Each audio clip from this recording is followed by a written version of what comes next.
prensa acá en la Casa Blanca. Pero somos 9 periodistas argentinos que, claro, nuestro foco está puesto en la ayuda del Tesoro norteamericano a la Argentina, en las condicionalidades y en los detalles de este acuerdo que no los conocemos. Más allá, Nieves, de que por supuesto no será la prioridad de la agenda de los medios y la agenda en definitiva de la conversación ahí en Estados Unidos, en Washington, pero sí, por lo menos en las últimas semanas y en particular en los últimos días, a partir del anuncio de Bessent, incluso antes con rumores que aparecían, digo, del anuncio del swap con Argentina y demás, que empezaron a aparecer muchos reclamos, sobre todo, claro, del Partido Demócrata, Elizabeth Warren, la senadora, otros representantes de las distintas cámaras de Estados Unidos y referentes de ese espacio político que un poco reclamaban a veces. No hay plata para muchas de las cosas que se intentaban negociar, por ejemplo, en la sanción del presupuesto, pero sí para Argentina. Algunos incluso que citaban las imágenes de Javier Milei cantando la semana pasada en el estadio aquí Movistar Arena respecto a esta persona le estamos dando dinero mientras no hay para nosotros, no hay plata, como diría Milei, para nosotros. Sí, claro. ¿Es esa agenda o ese tema cuánto viene instalando o instalado en la agenda? ¿Forma parte solo de la conversación política? ¿Se habla, no se habla? No, es un tema muy importante porque, de hecho, la semana pasada hay 8 senadores demócratas encabezados por Elizabeth Warren, que es una senadora muy prominente en el partido, presentaron un proyecto de ley de No Argentina Bailout, o sea, no rescate a la Argentina, porque, claro, lo que se preguntan es, estamos en un momento en el que desde el 1 de octubre que el gobierno norteamericano se encuentra cerrado, hay cientos de miles de trabajadores que no están recibiendo salarios, que trabajan en el gobierno, que no están recibiendo sus salarios. ¿Y por qué está cerrado el gobierno? Porque en el Congreso los demócratas y los republicanos no pudieron llegar a un acuerdo en torno al presupuesto. ¿Y por qué no pueden llegar a un acuerdo en torno al presupuesto? Porque los demócratas piden extender unos subsidios de salud para seguro de salud para los contribuyentes norteamericanos, mientras que los republicanos dicen no hay dinero para hacer eso.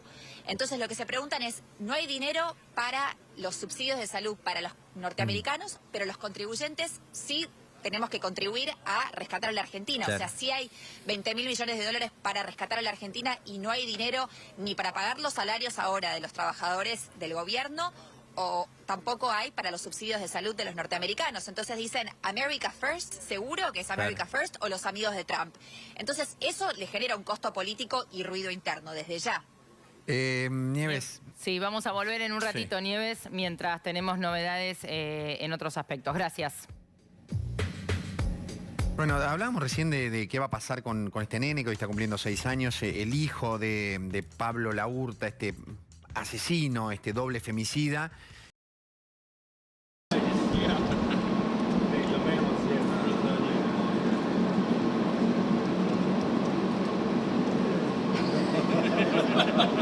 I know. So, I think someone's there. Good.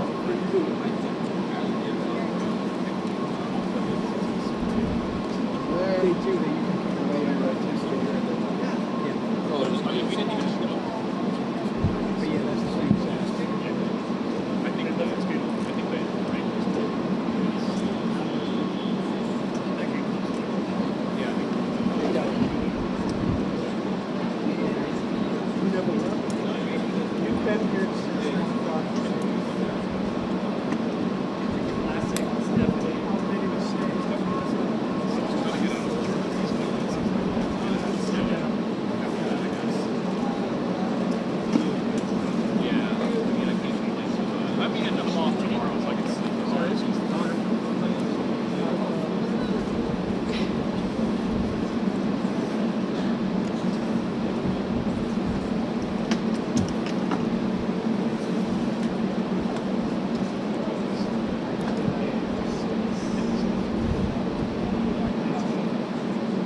Yeah, I mean, okay, cool. Thanks for the heads up.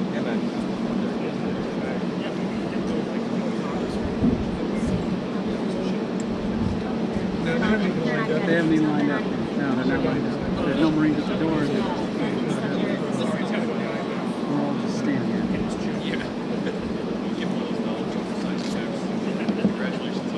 I know. Just checking.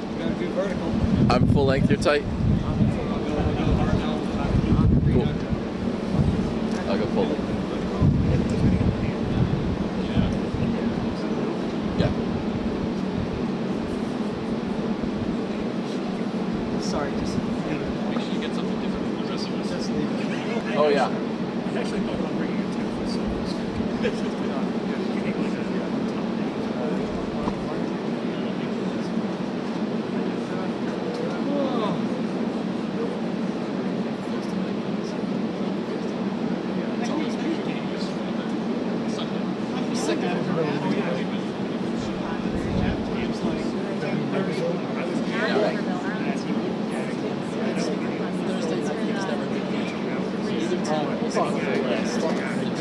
But you know, we just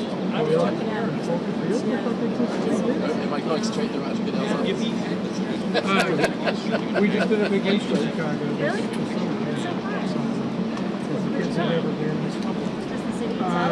Yeah, I mean, we were just, I actually have some friends in there. Nice.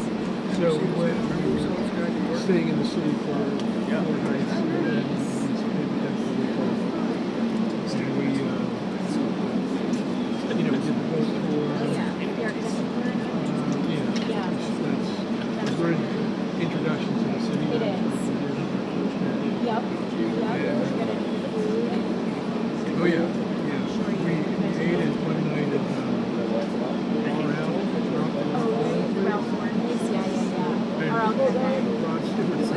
No way. It was kind of a setup because my buddy, the guy who stayed with, his son, he's like, oh, so he was probably like, oh, I think you guys next to it. yeah. That's so fun. That's a good one. That's a fun one.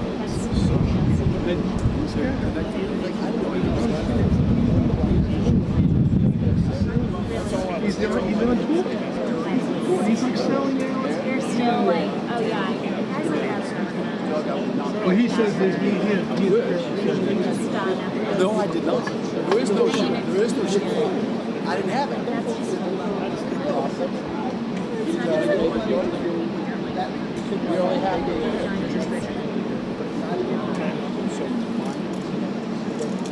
No.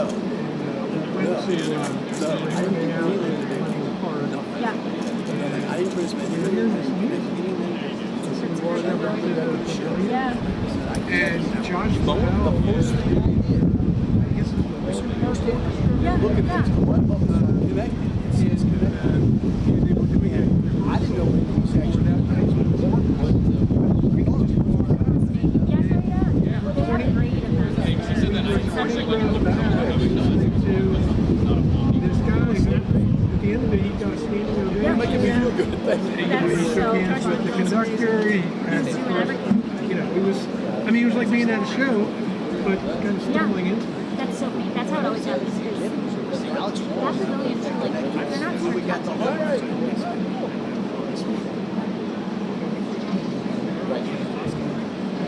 If I'd known that, I'd have shared it.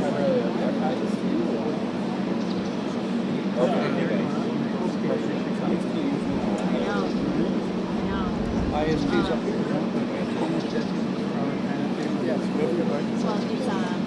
Yeah. Remember, there's going to be something standing right there.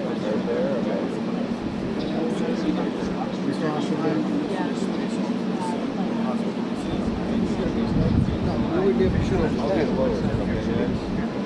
Not quite ahead. We won't be able to see. They don't. We're actually not. When we first started doing this, we weren't supposed to be in the driveway space at all. We're only supposed to be on the edge of the driveway. I do it all. Yeah. You've got a good spot there. That's fine there. Yeah. Yeah, make sure nobody's standing there. Gosh, seriously? Nobody's standing there. Not in the middle. Oh yeah. Green from here to where you live in there. Oh, an apple. That's new. No longer. That's new. Just tell them. Thanks. Where is it? Actually, sorry.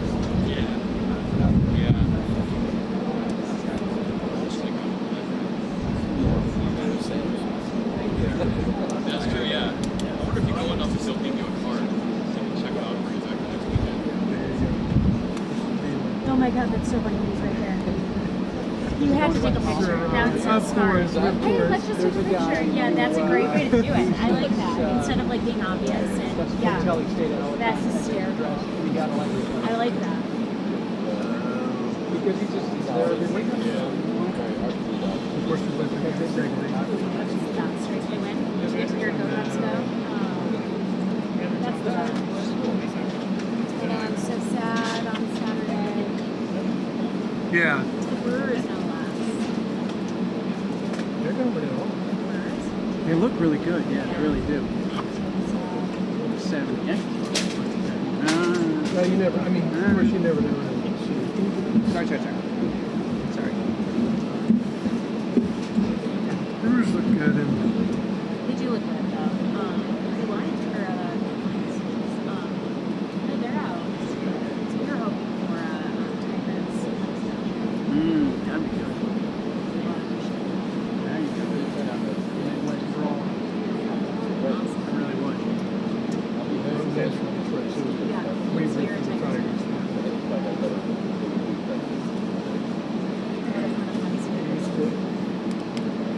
Back before there was baseball in this town, we used to, once a year he would pile us into the station wagon and take us up to Baltimore.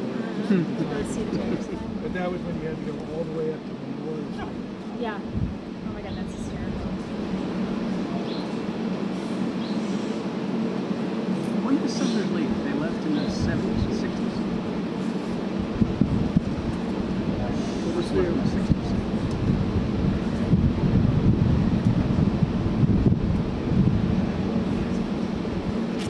This is kind of getting a waste of time.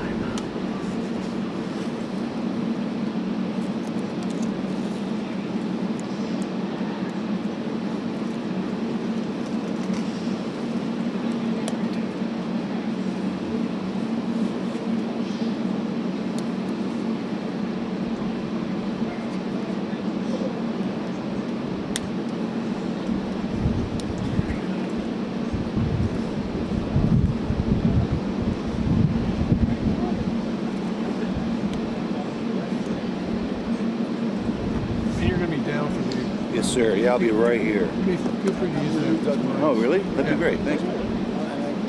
They call me Doug Mills with air. This is pushing to the bottom of the hour at the moment.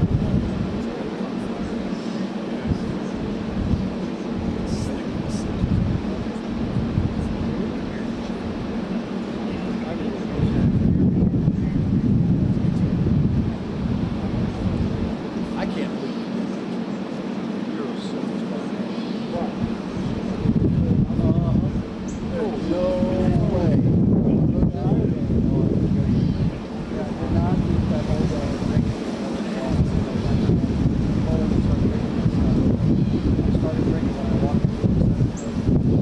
And rode the light.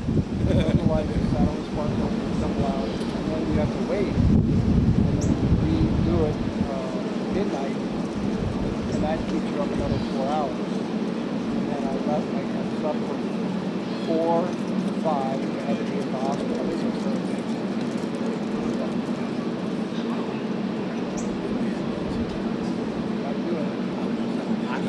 These aren't as good as your pictures, but I'll show them to you. My whole colon. That stuff is just a little thing. I'm not worried. I didn't have anything to fly.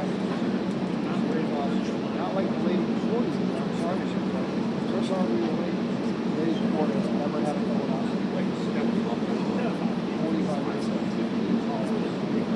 Two of them. Don't put that shit off.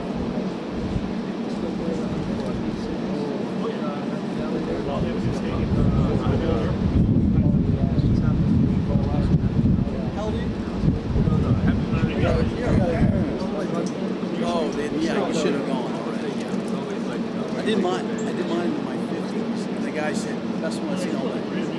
He literally, that's what he said. What are you doing tonight?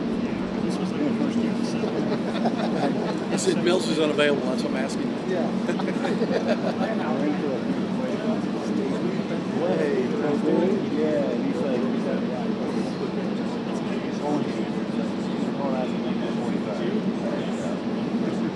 That was his advice for me, though. He came with his accountant. Let's see how he Bailey. Oh, yeah. That was his old girlfriend and wife, right? They dated for a while. Does he still live in the district right up the road here? He used to live within walking distance.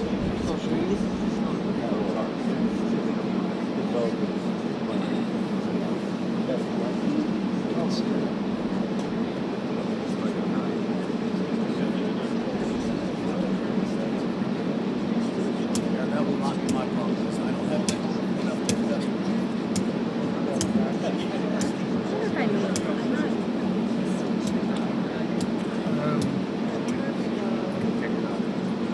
Sit right down here. You can sit down here. Go do it. Yeah. You might take back the stool here. Well, they might let you. Or you can even sneak, under this chain.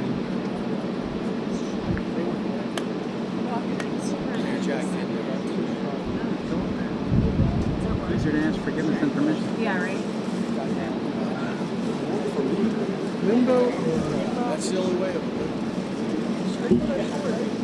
All right, my producer may be taking that stool. Oh, okay. No, it's okay. Never mind. No, you're good. No worries. Sorry. All good. No worries. No worries. As long as I'm not in your Get way. your hopes up, and now I just literally jerked the stool out from underneath you. All good. It looks okay. As long as I'm not in somebody's way, I'll be low. Thank you. Sorry. So it's just the wife. That's all. You survived. What's that? You survived the story. I'll be okay. Survive this, we'll be all right. Get to the end of the day.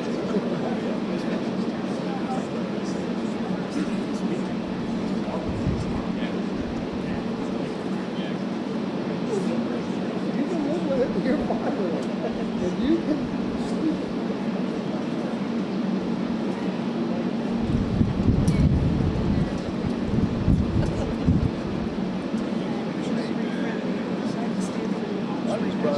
Show everybody the water. Exactly.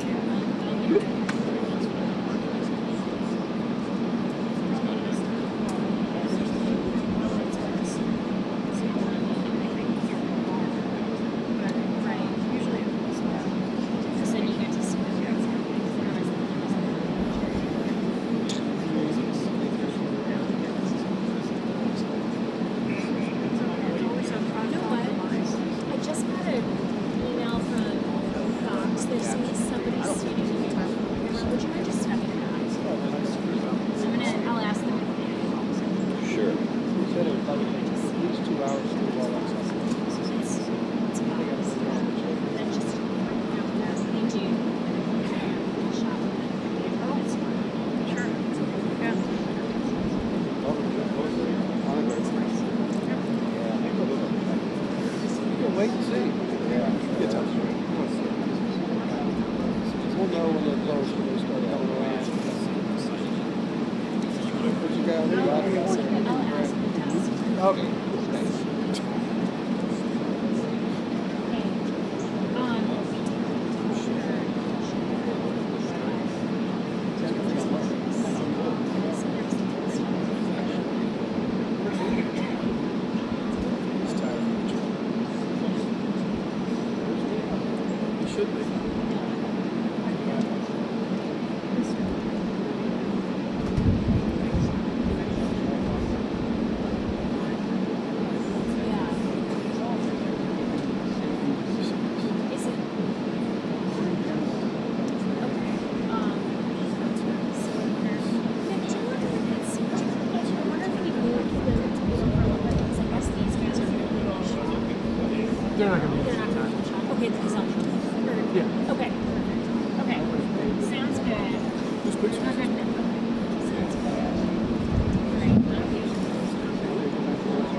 No big deal. I was going to ask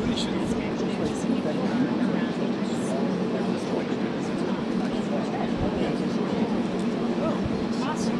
Oh, God, no worries.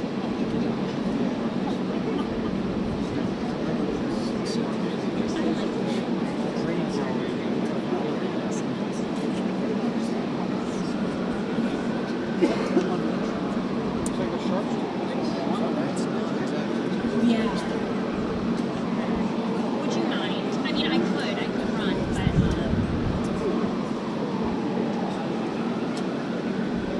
yeah, because I was gonna say, because I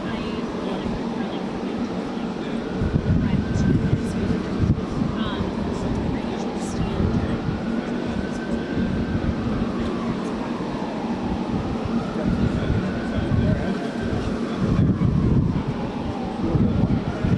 Okay.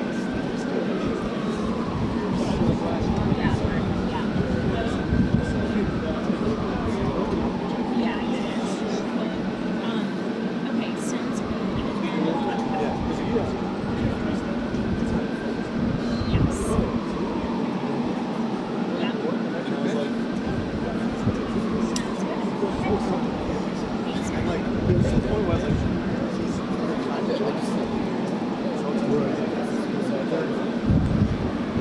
Sorry about that.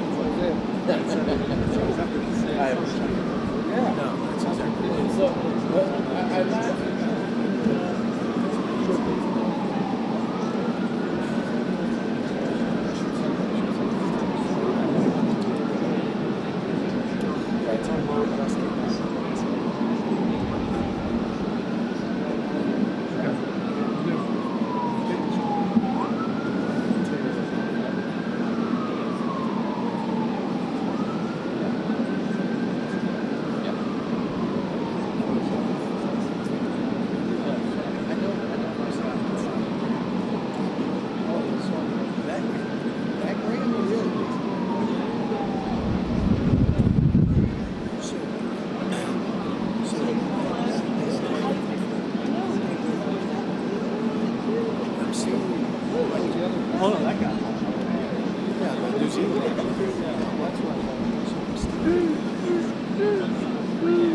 Excited. This is exciting. Yeah, there's a lot of somebody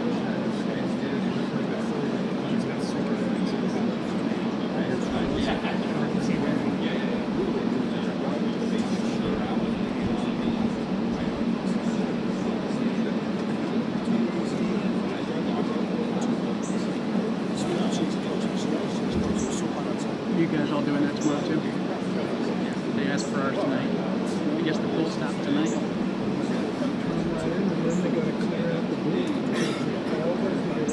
Are they moving out of the booth? I just locked the door and walked away, but we're leaving our stuff in the rack in the back of the refrigerator. I don't know what they're doing. We're out of the booth already, so we're going to kick us out of ours. Right. So, where we left the stuff in the rack.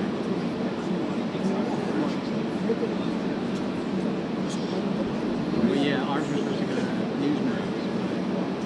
They thought they were thinking like everything was up in there. We took everything. And we paid for all of it. So, put everything down to the TV receivers. So, and then they were told they would pay for it. They don't even have it. They're simple.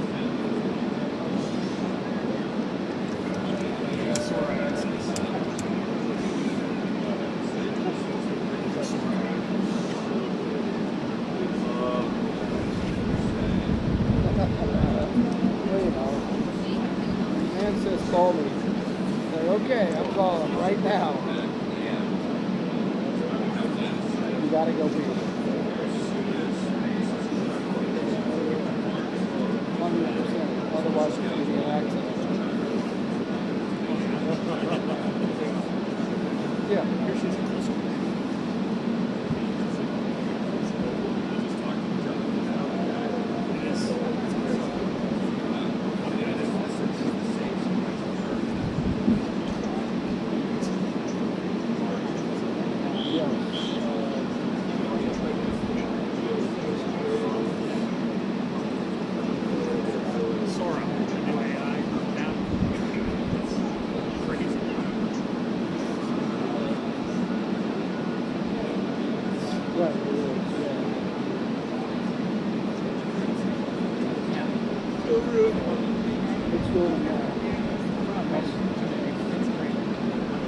There's like a Twitter channel that posts like right-wing rage quotes that are all it's like someone walks onto a plane with a crucifix and the pilot tells you you should fight for God, you should fight for God.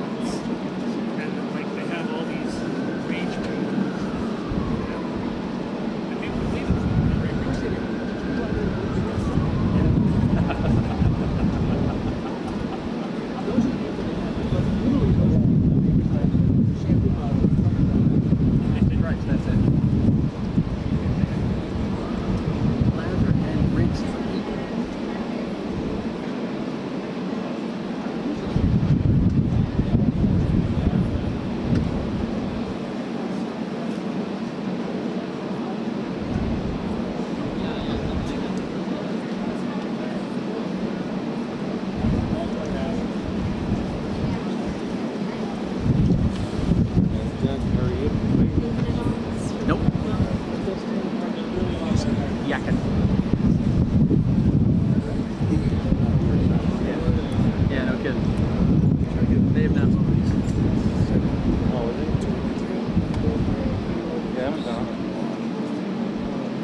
Truly killing time over there.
It had some stuff on the graphic down there.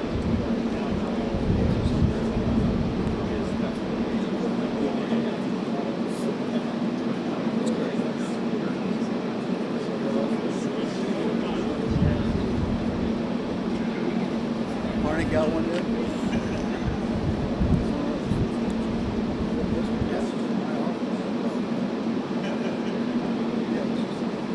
Usually, I know Marnie works with this. I didn't know this.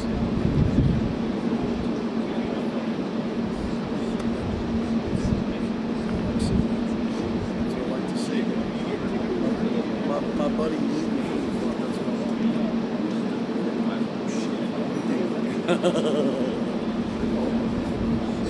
Good phone. Yeah, this kicks that satellite.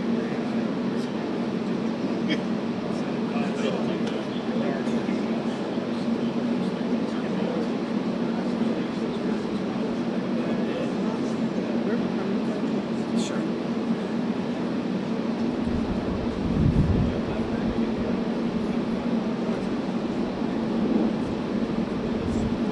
Diet Coke's taking that out. It's fine.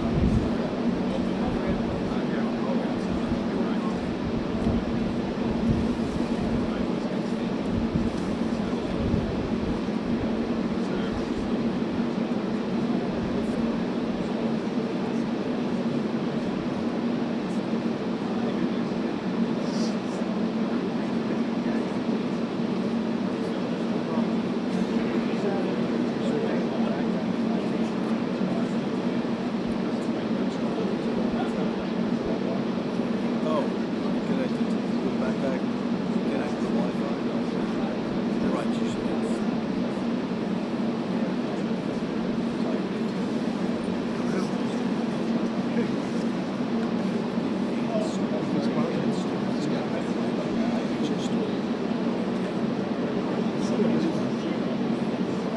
That was this. Sure, yeah.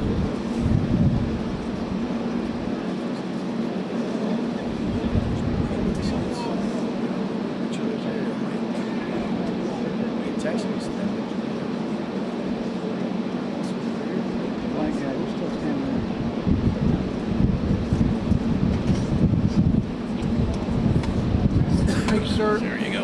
Did you see that note about the Pentagon pass? Yeah, but I don't have one. Okay. Flags that gates flags.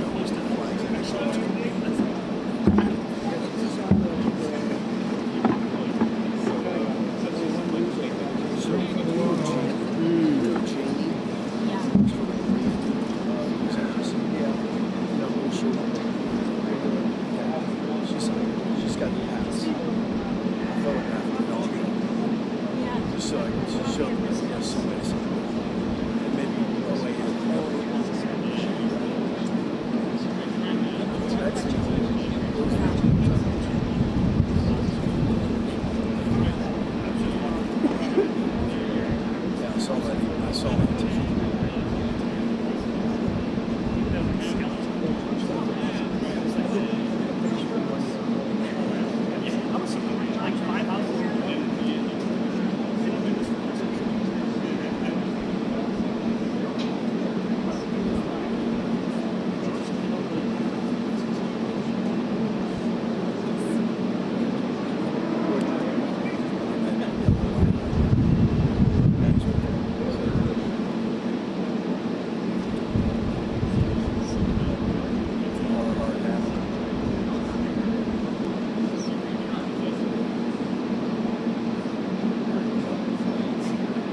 else is busted up besides your Achilles?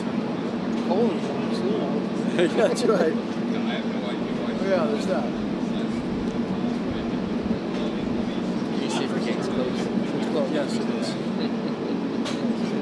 You can too, right? No, they make a big deal out of the ladder sometimes. Gate's open. Gate's open.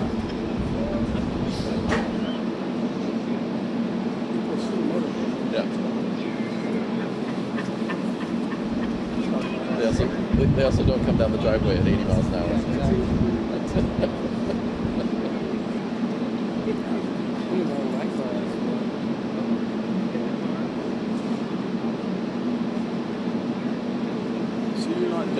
Here we go. They're lining up. Troops are moving. They're moving.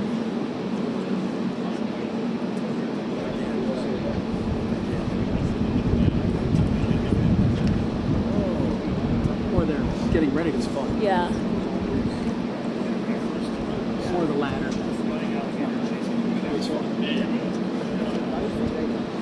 This was in the daytime. It was actually early. It was COVID times.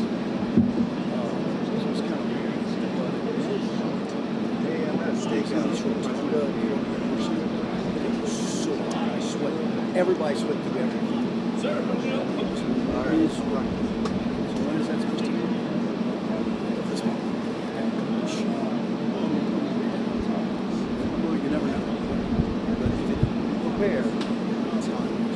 And when we walked across the way to some other building that's on campus, they have a reception. And that's where you get the actual list. They don't give you the list of there. You've got the you guys should have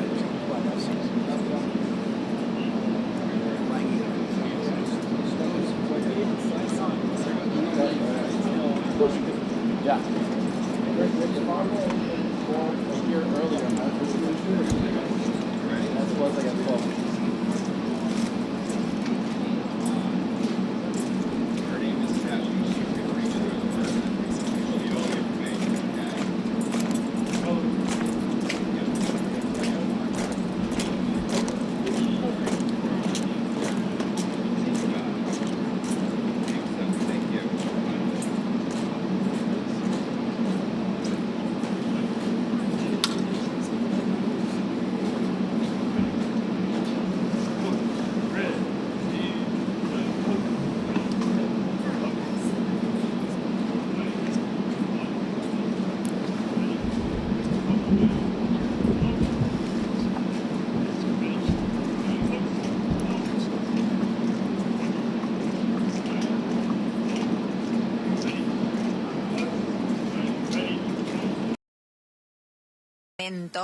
Por eso todo este movimiento de banderas que estamos viendo, pero viene atrasada porque supuestamente iban a llegar a las 13 hora local, son las 13:30.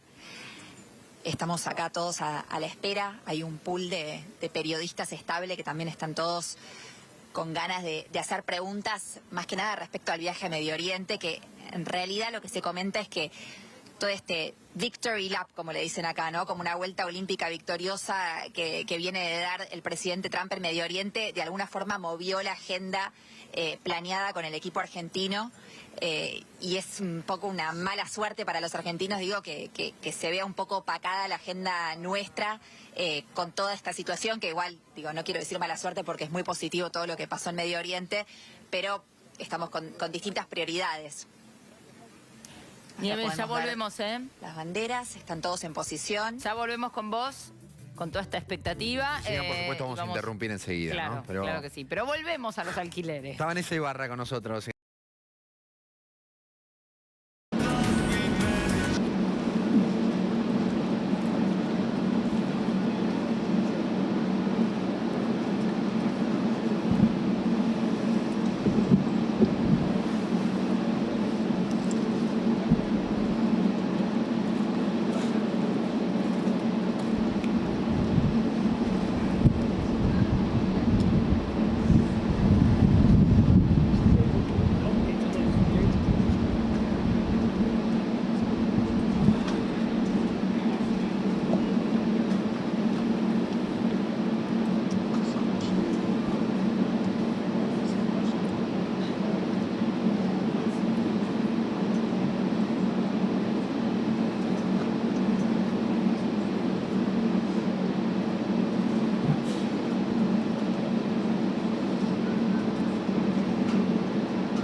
gates opening.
do this real quick.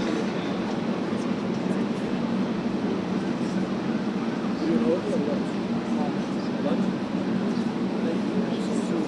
Tuesday goes in Colorado. Great. And we're going into this lunch. Okay, great.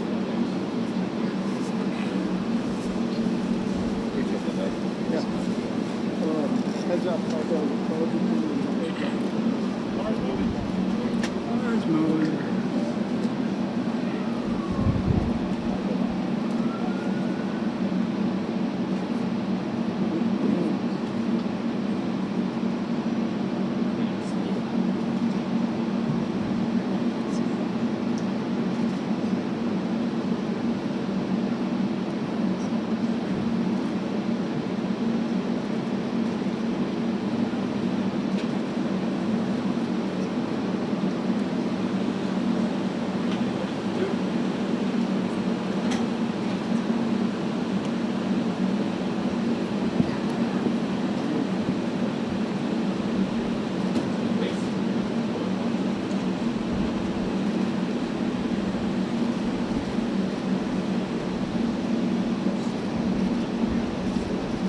President Trump, sir, is Hamas holding up their end of the deal, sir? Find out. Your message to the people of Argentina, please. Love them. Be there for them. And have a great leader. Very great leader. Thank you. Be inside.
When your days are coming. You don't know when that gust is going to come.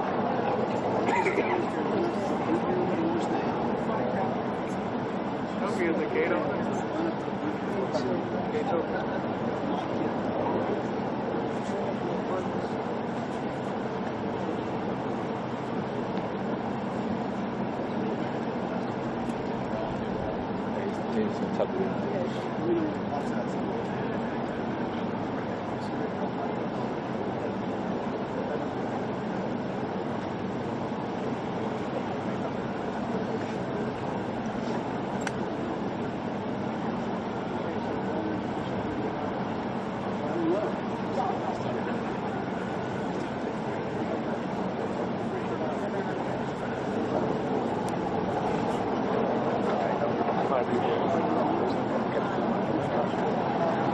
Si tenés esta macro sólida.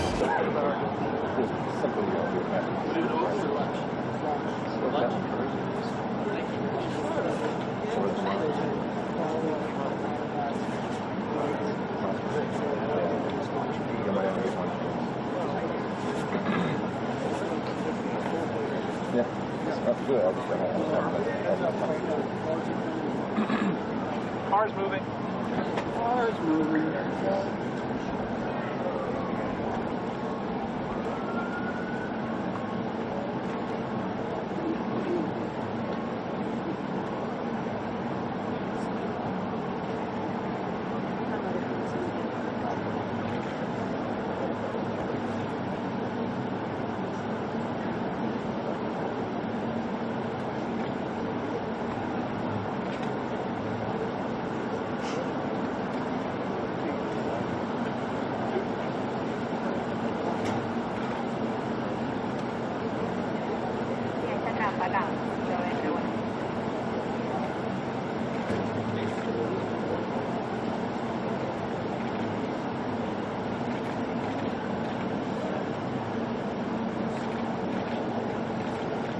President Trump, sir, is Hamas holding up their end of the deal, sir?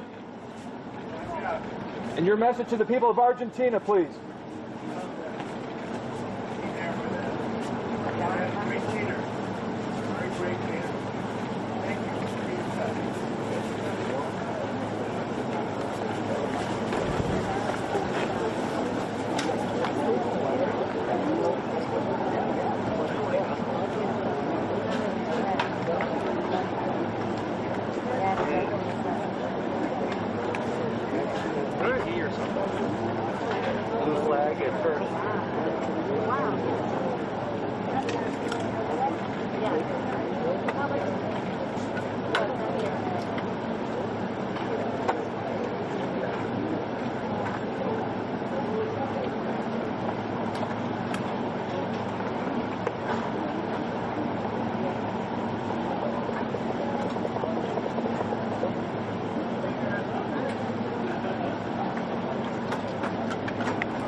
Yeah, sure.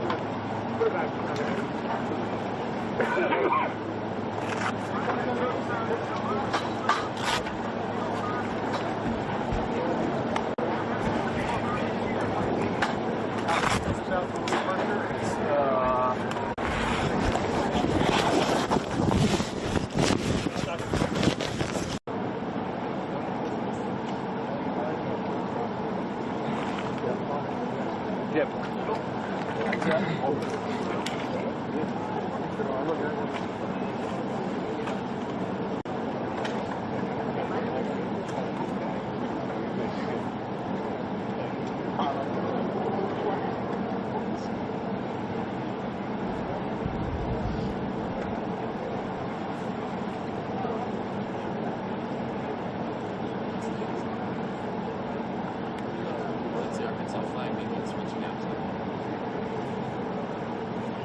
Car's moving.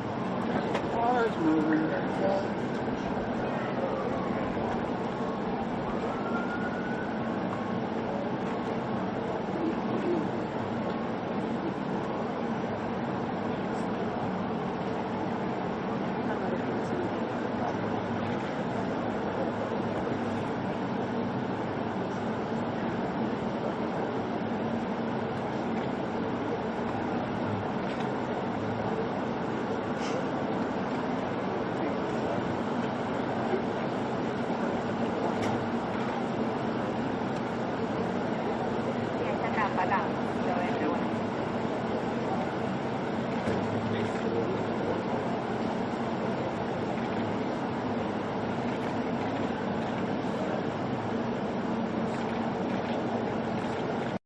President Trump, sir, is Hamas holding up their end of the deal, sir? And your message to the people of Argentina, please. Great leader. Very great leader. Thank you.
I'm good. Yeah. Can you guys see press? Yes. Yeah. Okay.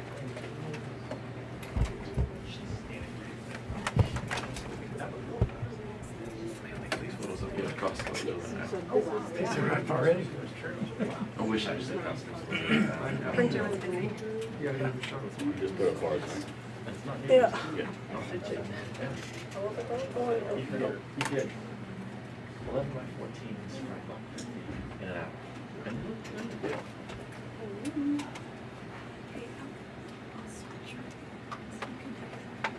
No, I'm good to do it. TV cuts. Yeah. We need cuts to go first. I watch many things. Okay, so cuts is gonna all come with me. Just cuts. Just cuts. Yeah, just cuts. To the far side. Cuts audio. It wasn't there. It wasn't there. Where was that picture of the two of them real tight that you guys looked like you? Were you there? No. Okay. We have to let people through, so if we can just have a space. Excuse me. Sorry.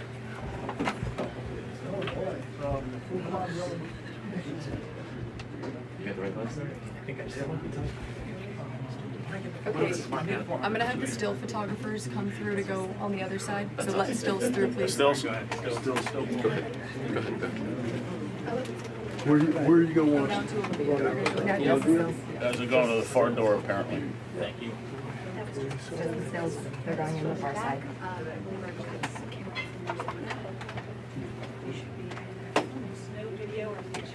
All of a sudden, we're last.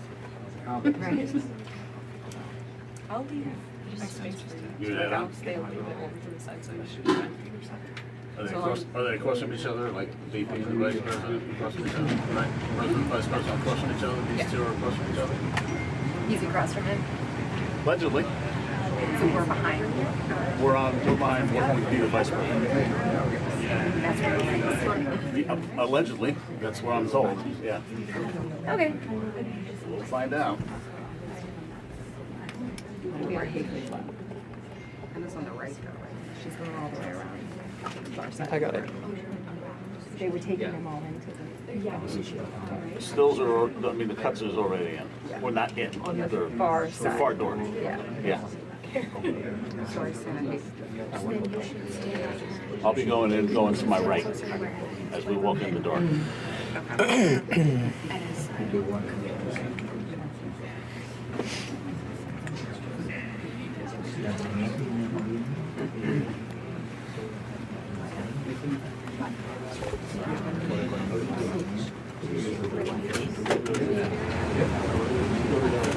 Which side do you want? Which side of him do you want? Oh, it doesn't matter to me. Just work it out. Get in there.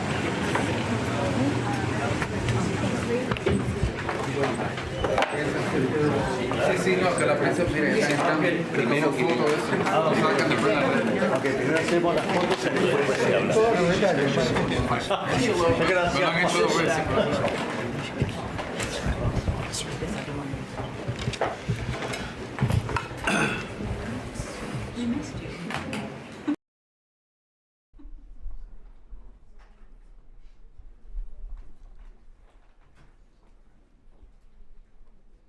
thank you very much. It's a great honor to have the leader of Argentina, a place that I love, I've been to, and one of the most beautiful places in the world, president. And I really want to thank you very much. He's MAGA all the way. It's Make Argentina Great Again. I heard about him when he was campaigning, and even before his campaign. He's a great economist, and he was saying a lot of very correct things, and he was very much in a conservative mode. And I heard all about you as you were running and even before you were running, because as a tremendously talented economist, you were getting a lot of good write-ups, and I appreciated that. But he was Make Argentina Great Again. It worked. I actually sent him some hats for his early part of the campaign, and then he called me. He wanted a lot more, and I said, "When does it stop? When will it stop?" And it stopped with him winning, and he's become very popular, and he's on the verge of a breakthrough. I think he's really on the verge of tremendous economic success, and I know that Scott Bessent is helping, and our great Scott is doing a job, and he feels very strongly about it. And Scott, do you want to say just a couple of words about that, please?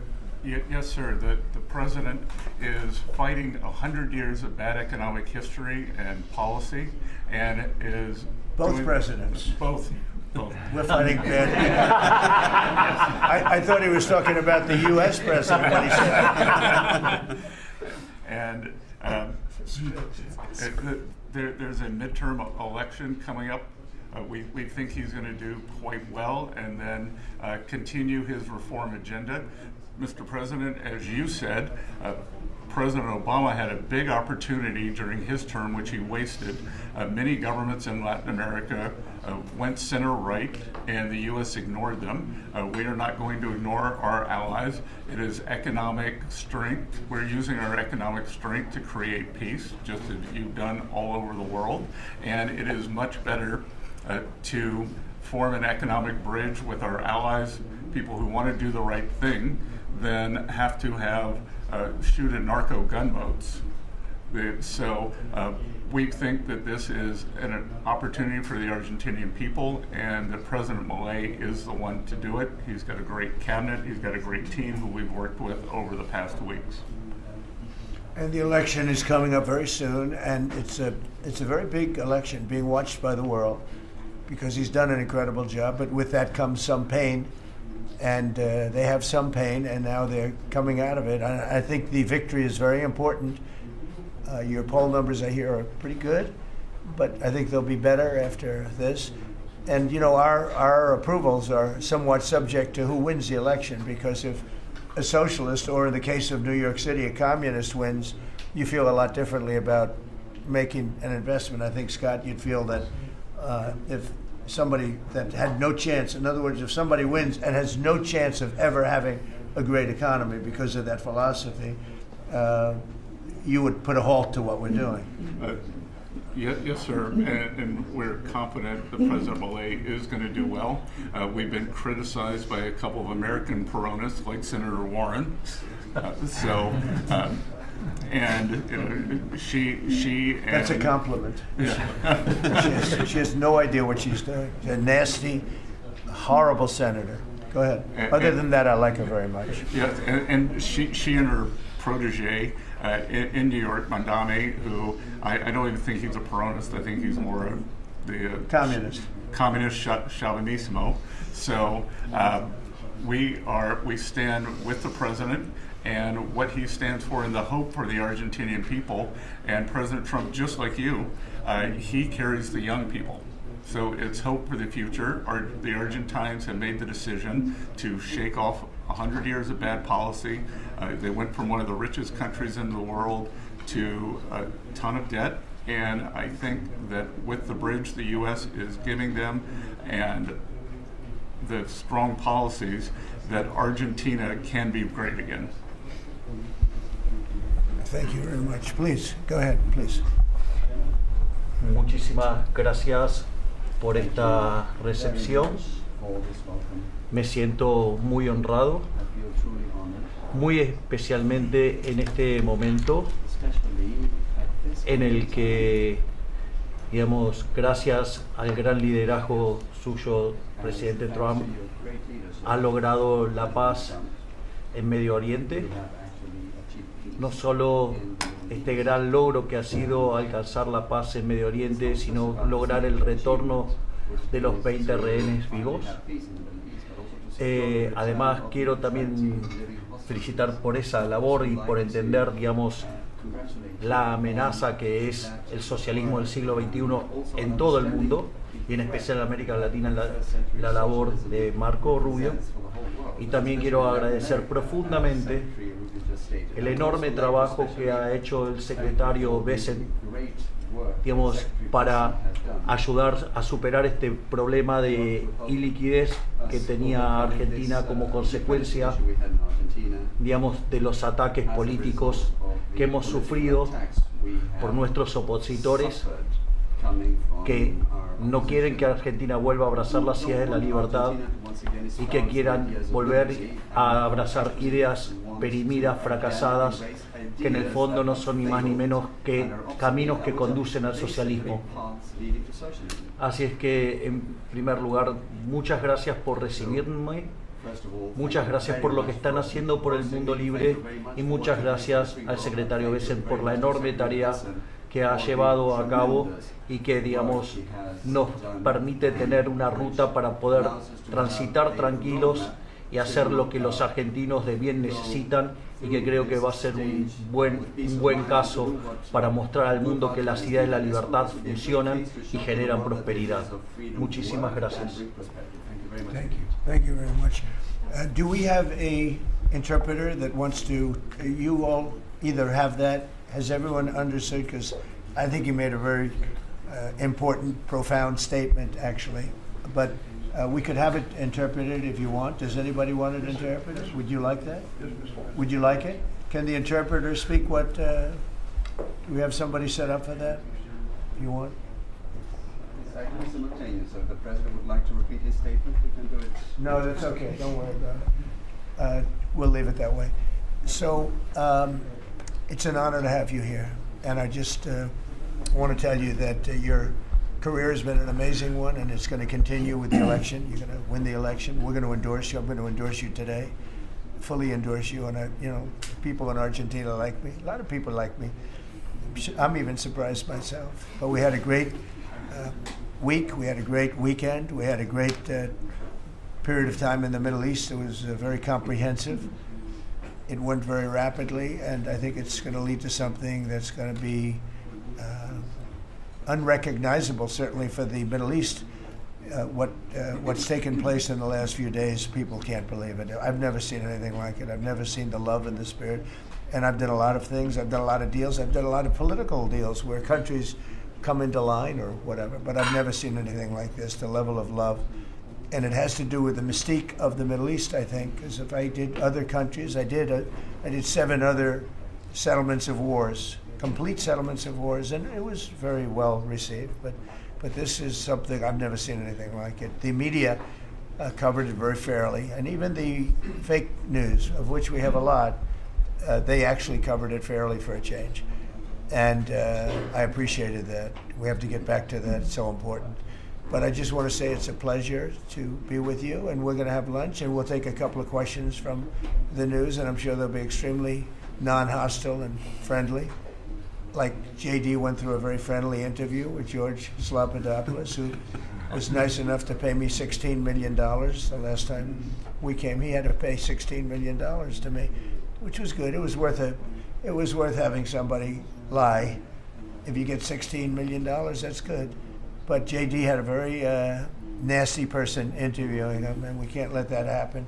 Just as inappropriate to cut off a highly respected vice president of the United States mid-sentence. I guess it's one way to win an argument. That was the only way he was going to win the argument. So it was pretty inappropriate. I want to tell you that. So thank you very much. Do you have something there? Yes. Oh, good. Thank you. Sí. Quería darle. I'll get it.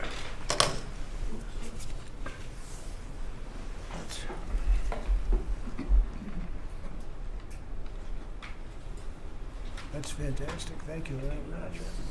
And when he did this letter, Mr. President, your settlement in the Middle East wasn't done. Ah. So we had to do a new letter let's do that. To include that, because this is a very important... You'll have to add one extra sentence. Exactly. That's great. Thank you very much. This is a great, such a beautiful statement. Thank you very much.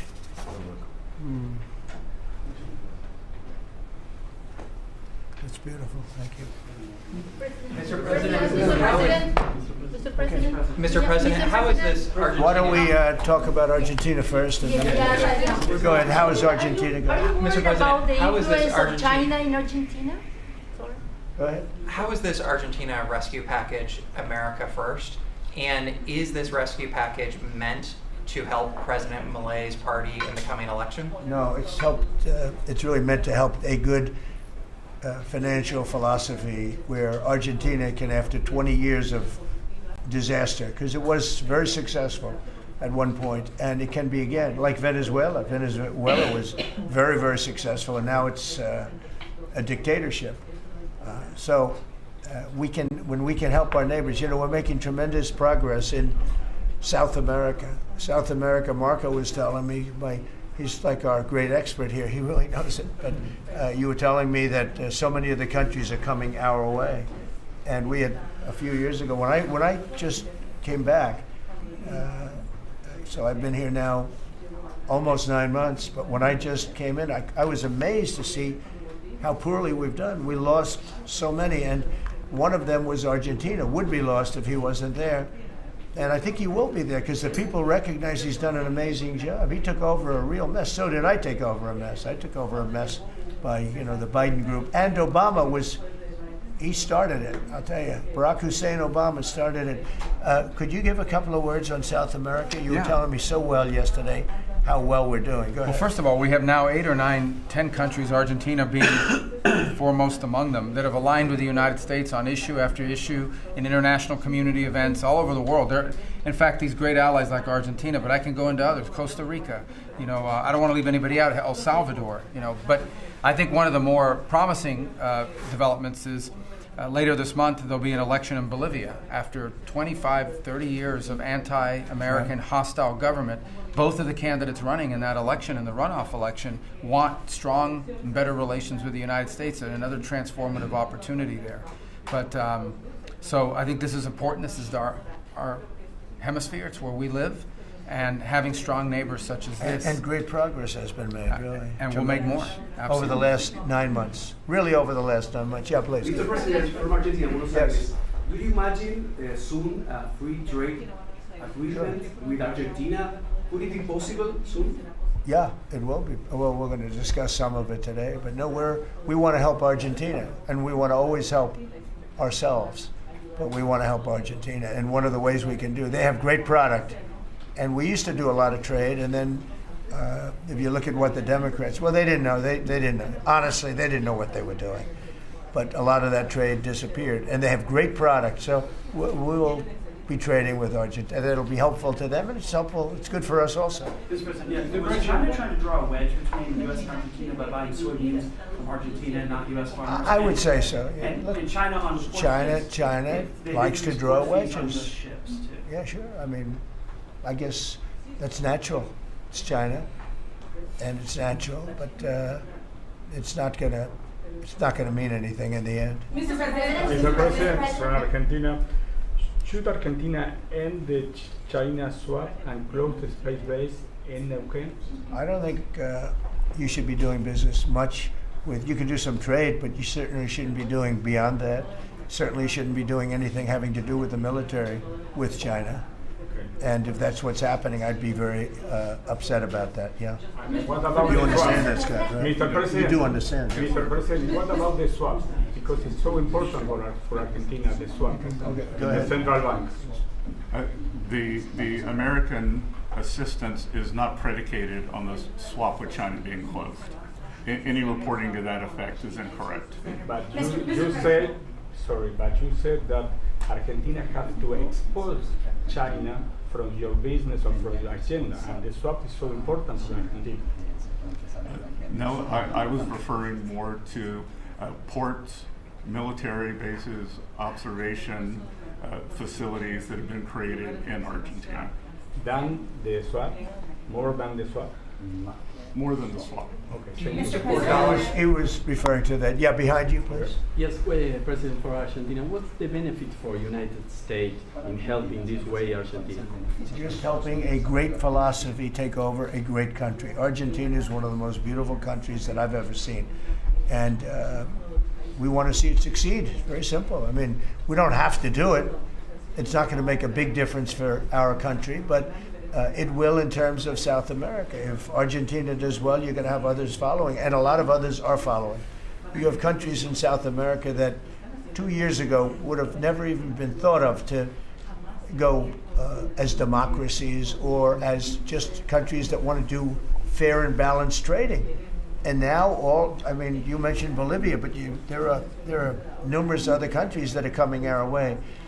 And Brazil, as you know, I had a very good conversation with the president. I met him at the United Nations before I went up to speak, and then I found that he didn't have a speech because I had no teleprompter. They turned off my teleprompter purposely. They made it impossible for me. But it didn't silence me. I spoke without, and it was a good speech. I mean, it was a good speech. But no, think of that. You go into the United Nations, I'm speaking in front of 158 leaders and the whole world. And I look at my teleprompter and it's dead. They killed my teleprompter. They wouldn't let the man that operated into the booth. Can you believe that? Do you not have any specific interest in economic terms for the state? I do have. No, I want to see it succeed. I think it's going to be great, and we will benefit also.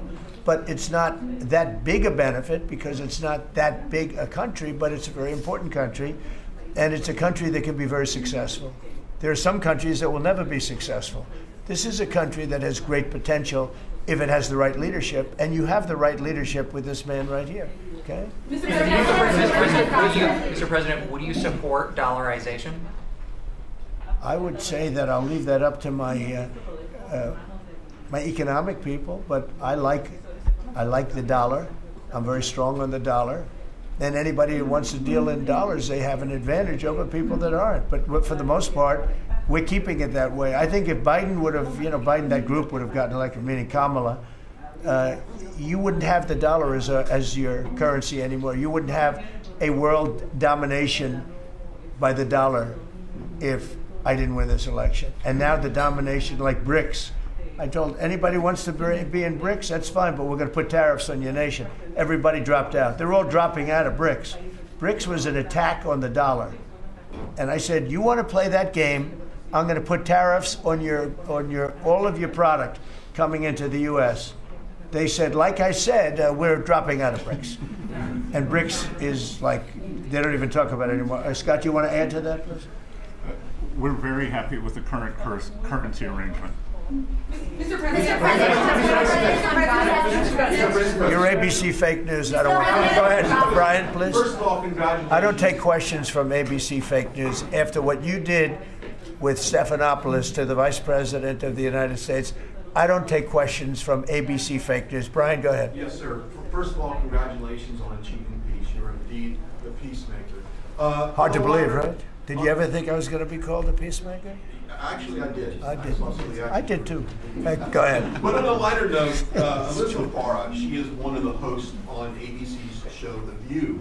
She said a while back, I'll quote, if Trump gets the Israeli hostages out, I promise I will wear a MAGA hat for one day on this show and say thank you for doing it. Your response. Well, did she put the hat on? Well, she hasn't got the hat yet.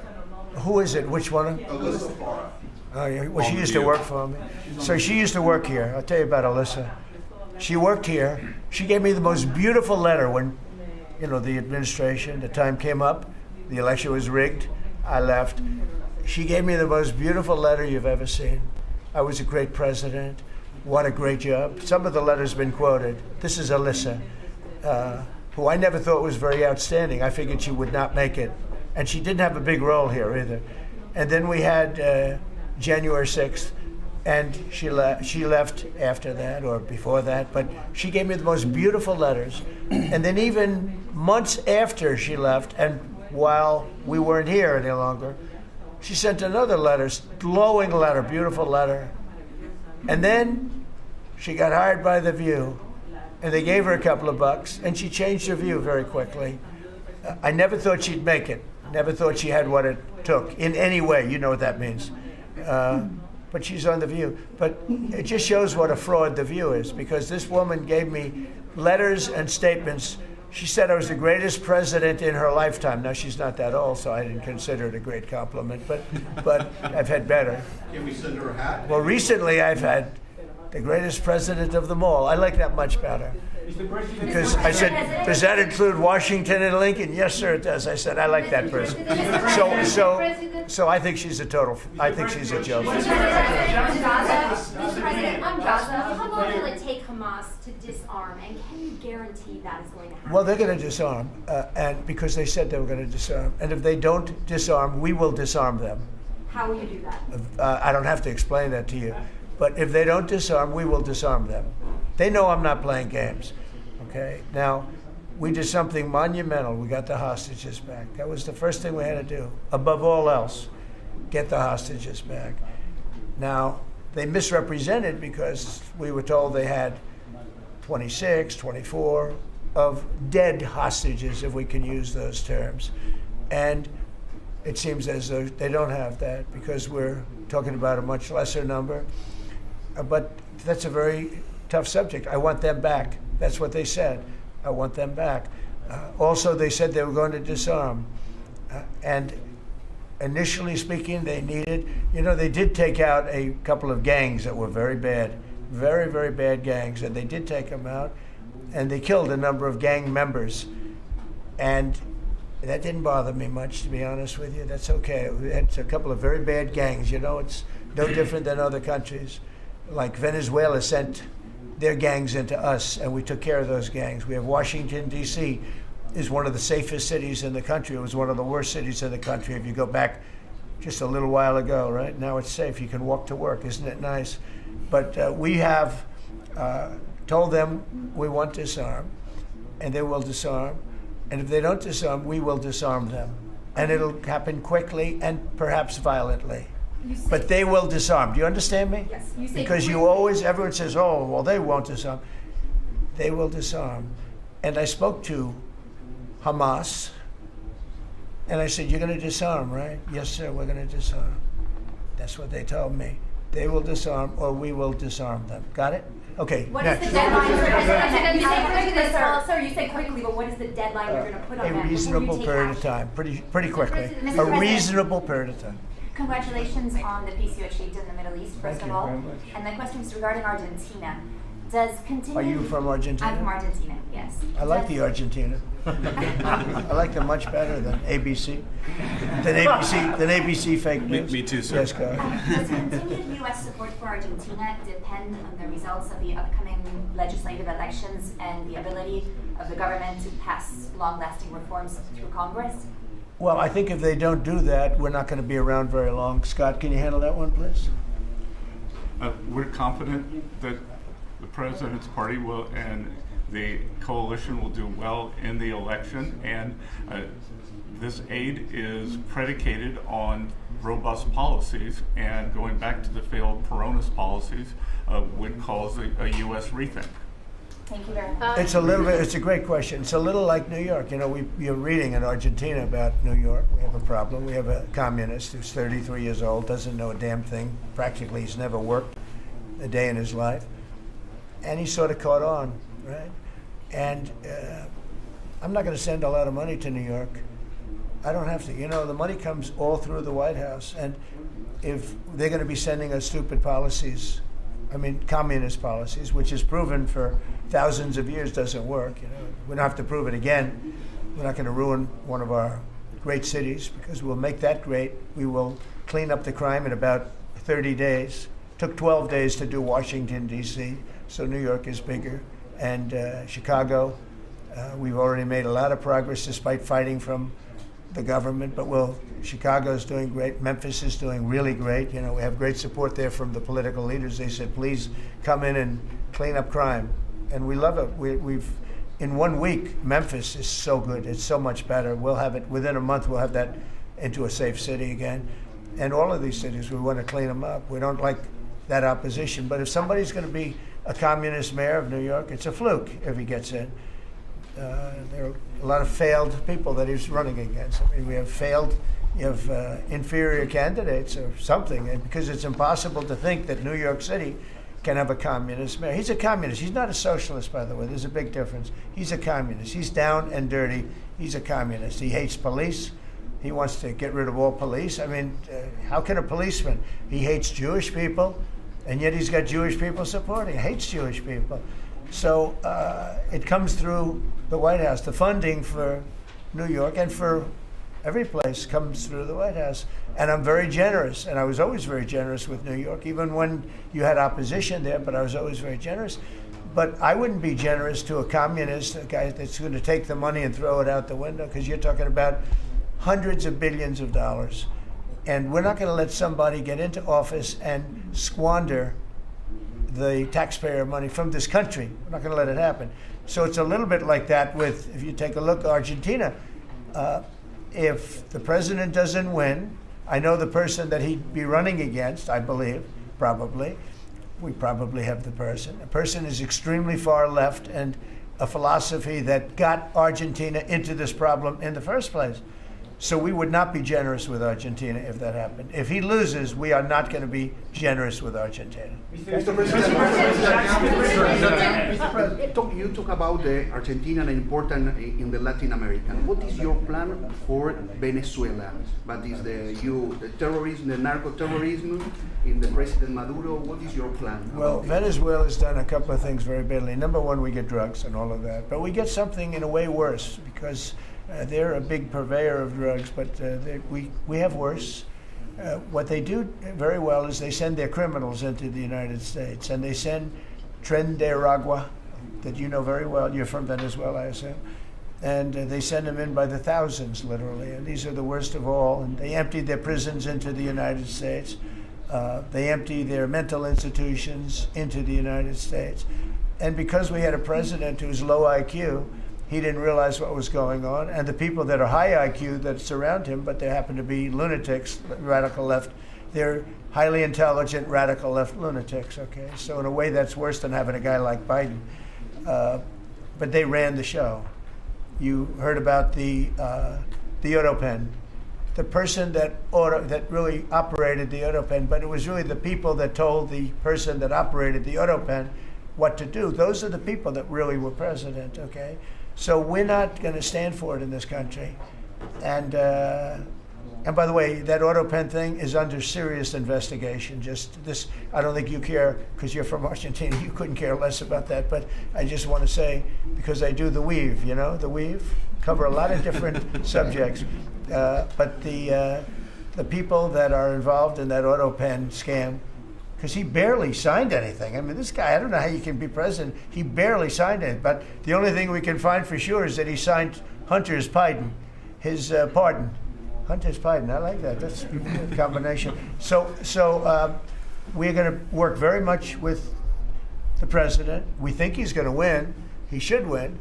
And if he does win, we're going to be very helpful. And if he doesn't win, we're not going to waste our time, because you have somebody whose philosophy has no chance of making Argentina great again. What's your advice? Steve, go ahead, Steve. Steve, go ahead, Just to check something, you said Hamas assured you that they would disarm. Was that a direct conversation or through my people. Mr. Witkoff? Or? Through my people. Okay, thank at the highest level. What's your advice? And it was meant for me. Yes, What's your advice for President Milei and Argentina as a political leader? My advice is to hold strong to his principles, because he's right, and he's proving that he was right. He's got one problem. He's got people that are giving him tremendously bad press, even though they know it's wrong. He's got to hold true to his principles, because he's going to win. He's going to win. He's doing the right thing. Everybody knows he's doing the right thing, but you have a radical left sick culture that's a very dangerous group of people, and they're trying to make him look bad. I believe he's going to win out. And what about the rivalry with China in this house? China? Well, you have to be careful with China. Look, everybody deals with China. They have to deal with us too. We have to be careful with China. Look, I have a great relationship with President Xi, but sometimes it gets testy, because China likes to take advantage of people, and they can't take advantage of us. but we have a fair relationship with China, and I think it'll be fine. And if it's not, that's okay too. You have to do and go where the punches are thrown. You got to put up the blocks. We have a lot of punches being thrown, and we've been very successful. Look, we have the most success. I think we're the most successful we've ever been as a country. We have now close. I've been saying 17. We have, I think, close to, or maybe even exceeding, $18 trillion going to be invested in the United States. That's more money than ever invested in any country before.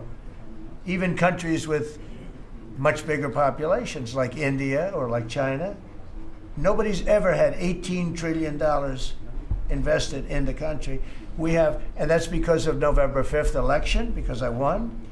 Oh, if she won, you'd be negative. You'd have people getting out of the country. This country would have been in a major depression. If she won, we would have been 1929.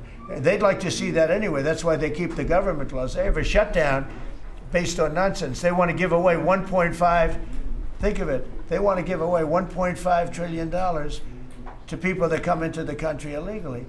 And as you know, the borders now are closed. But when they hear that they get the greatest health care package in the world and they have no money, but they're living okay in another country, they head up and they start forming caravans and they try and come into our country. But the big problem is they want to give health care to people that should not get health care. They want to give health care to illegal immigrants by the millions. Look at Gavin Newsom, what he's done. He's ruined California. He gives health care to anybody. And I guess they do it for votes. I actually think it's bad politics, but I guess they do it for votes. So I'm with this man because his philosophy is correct. And he may win and he may not win, but I think he's going to win. And if he wins, we're staying with him. And if he doesn't win, we're gone. How can Argentina can help to the peace process, to the Middle East peace process? They can help by doing well. If Argentina does well, that's helpful because they know we help Argentina. So if Argentina is successful, that's great because they view us as somebody that helped Argentina and they did well, and the United States maybe will help them and they're going to do well. So the success of Argentina would be a great feather in the cap of the USA because we're helping them. Right? You understand? Yeah. Yeah, please, behind you. Behind you. Thank you, Mr. President. Last week you said that NATO should consider expelling Spain. What? You said that NATO should consider expelling Spain. Would you support that? What? Expelling Spain? NATO consider expelling Spain. Oh. I'm very unhappy with Spain. They're the only country that didn't raise up their number to 5%. Every other country in NATO raised up to 5%. And Spain is doing very well off our backs. So I'm not happy with Spain. Spain gets protection, and they know, look, they're sort of in the semi-middle of it, so they're going to get protected automatically. Even if you don't want to protect him, you're protecting him because of the way they're located. And I think what Spain did is a very bad thing for NATO. I think it's very unfair to NATO. It wouldn't matter if you said you're not going to protect them because they're pretty much protected. What are you going to do? Go through the other countries and let's go attack Spain, right? So I think what they did is not nice. I think it's very disrespectful to NATO. In fact, I was thinking about giving them trade punishment through tariffs because of what they did. And I may do that. I think unbelievably disrespectful. Spain, the only one out of all the countries in NATO, the only one that said that is Spain. And I think that's, I think they should be punished for that. Yes, I do. Mr. President, on the shutdown, you have the money to pay the troops on... I do. Okay.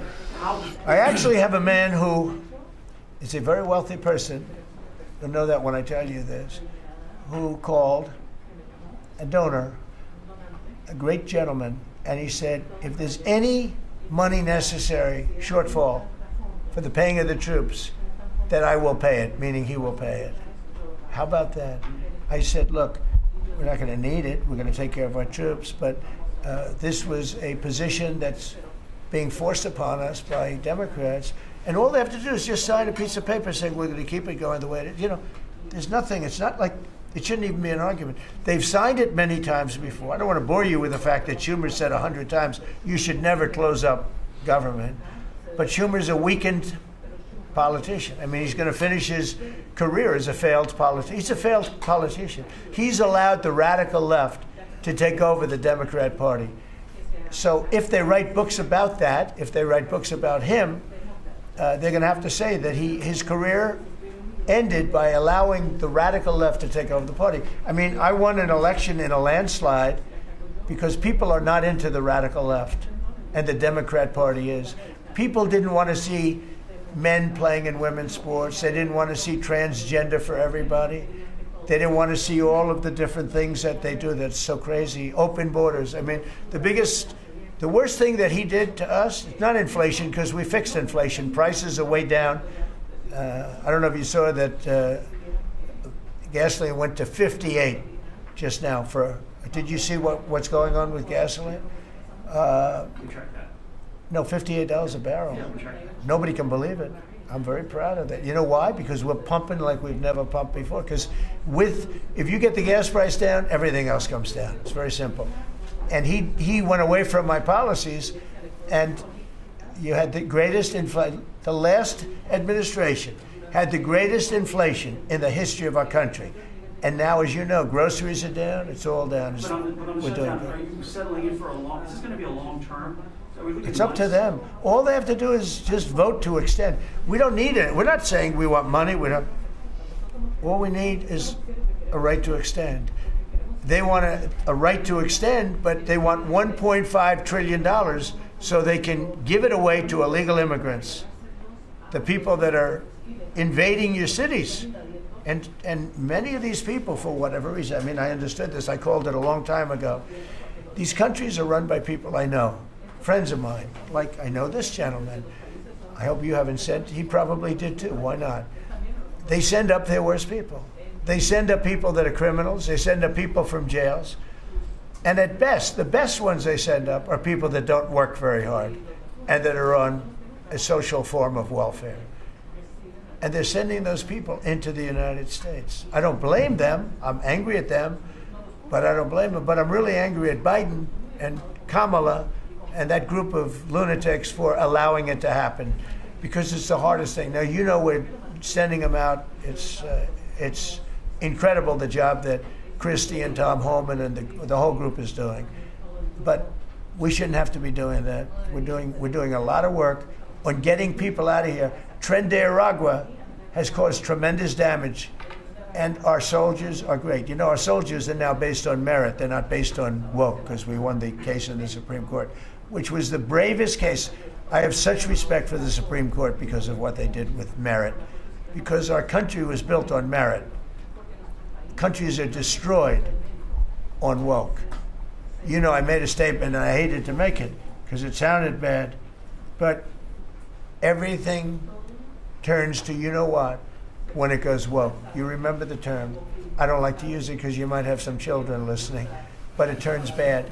And no, we have the hottest country right now anywhere in the world. That's why he's here. That's why every other country wants to meet here too. But we only have so many hours in the day and days in the week. But we get the hottest country. Think of it. We were a dead country a year and a half ago. And now we have the hottest country anywhere in the world. It's pretty good. We did a good job. Okay, any other questions? Go ahead, you, please. Would you like to visit Argentina soon? There is an invitation for that. What does that mean? Do you like to visit Argentina? I do. I would love to. I'm just a little busy. I would love to. I'd love to go to Argentina. I'd like to be like Biden. I'd like to go to the beach. You know, my legs are not quite as thin as his. My legs are slightly heavier. My arms are slightly larger. My body is a little bit larger than his. I'm not sure it would be appreciated on the beach, but I'm not going to take a chance. You won't see me in a bathing suit. You won't see in a bathing suit sitting on a beach in Argentina, falling down and not being able to lift a 3-ounce chair, meant for old people to lift, and he couldn't lift it, so we had a problem. He spent too much time on the beach. Somebody told him that he looked good in a bathing suit. And you'd see this guy on the beach all the time. I never quite understood it. Steve, go ahead. Could you preview your meeting with Ukraine President Zelensky on Friday? You expect to talk about weapons? Yeah, no, we have an interesting meeting going on. Look, I'm very disappointed because Vladimir and I had a very good relationship, probably still do. I don't know why he continues with this war. This war has been so bad for him. He's going into 4 years of a war that he should have won that war in 1 week. He's now going to soon be into his 4th year. He's lost 1.5 million soldiers, probably, close. Certainly in terms of wounded and no legs and no arms and all the things that happen in horrible wars. It's a horrible war. That's the biggest thing that's happened since World War II in terms of death. It's bigger than any of them. I settled 8 of them. The biggest is that in terms of death. Incredible. I think India, Pakistan had great potential too.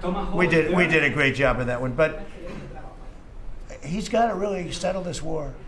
And you know, they have long lines waiting for gasoline in Russia right now, right? They have long lines. Who thought that was going to happen? And all of a sudden his economy is going to collapse. And I'd like to see him do well. I mean, I had a very good relationship with Vladimir Putin, but he just doesn't want to end that war. And I think it's making him look very bad. He could end it. He could end it quickly.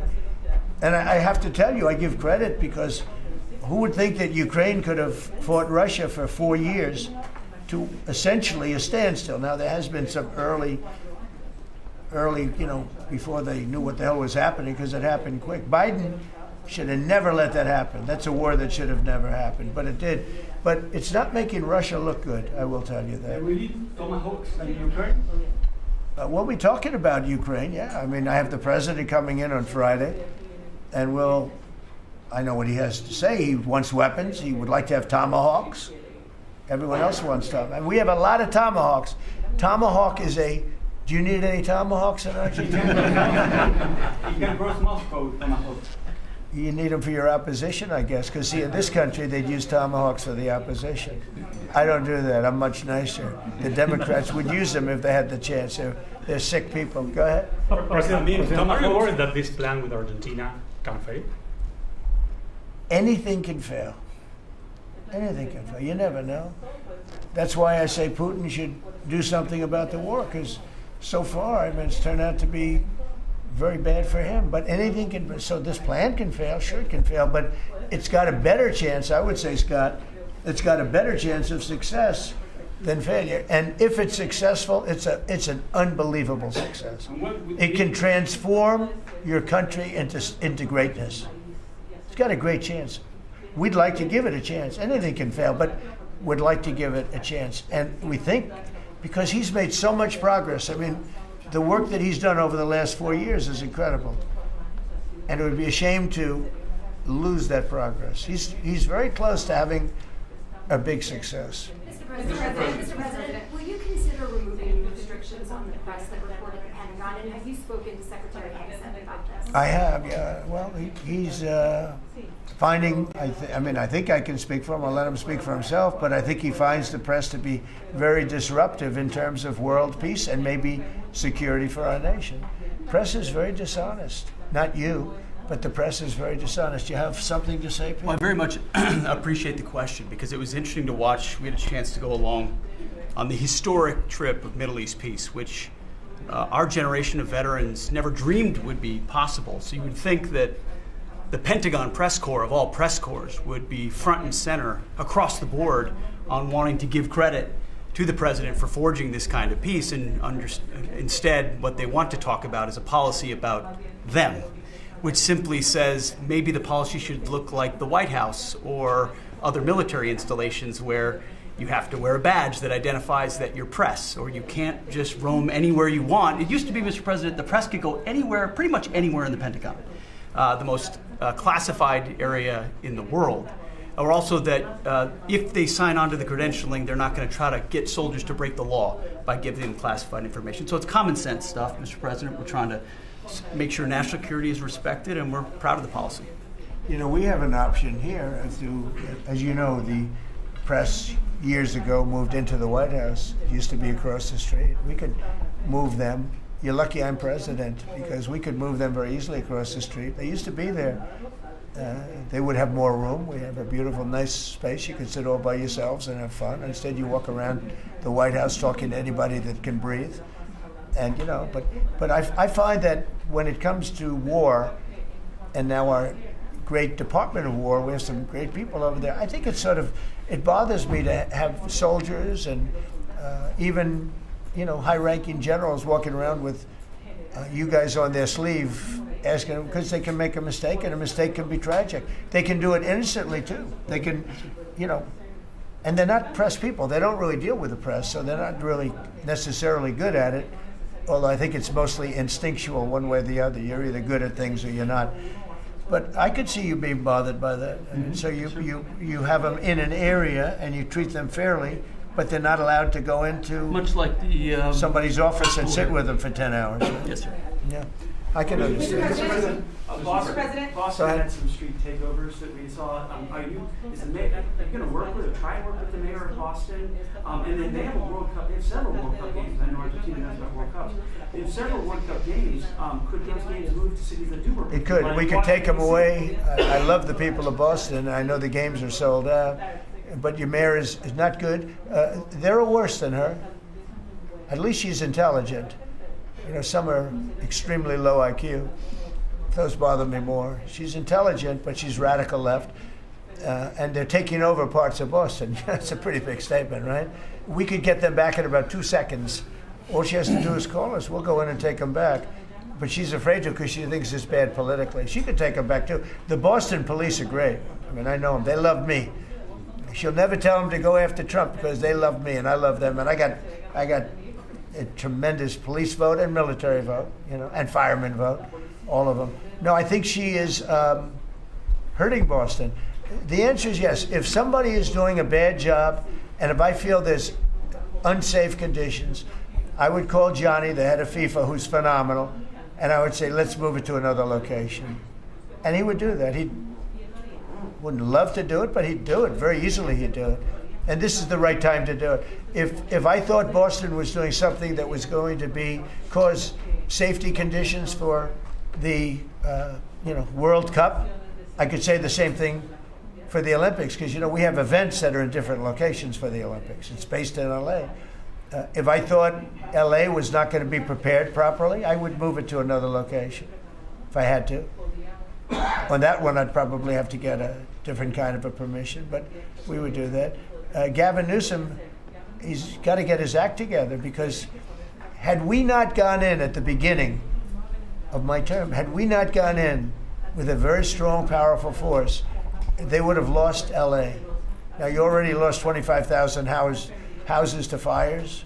You got a big scar right in the middle of the city. And that should have never happened, because they should have had the water flowing in from the Pacific Northwest. All they had to do is open up the valves. He didn't want to do it.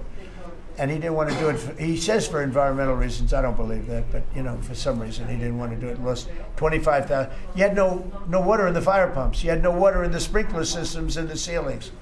There were no houses. Normally the things would go in the, you might not have lost 2 houses. So if he doesn't play ball, we're going to have to be very tough with him. He's done a bad job.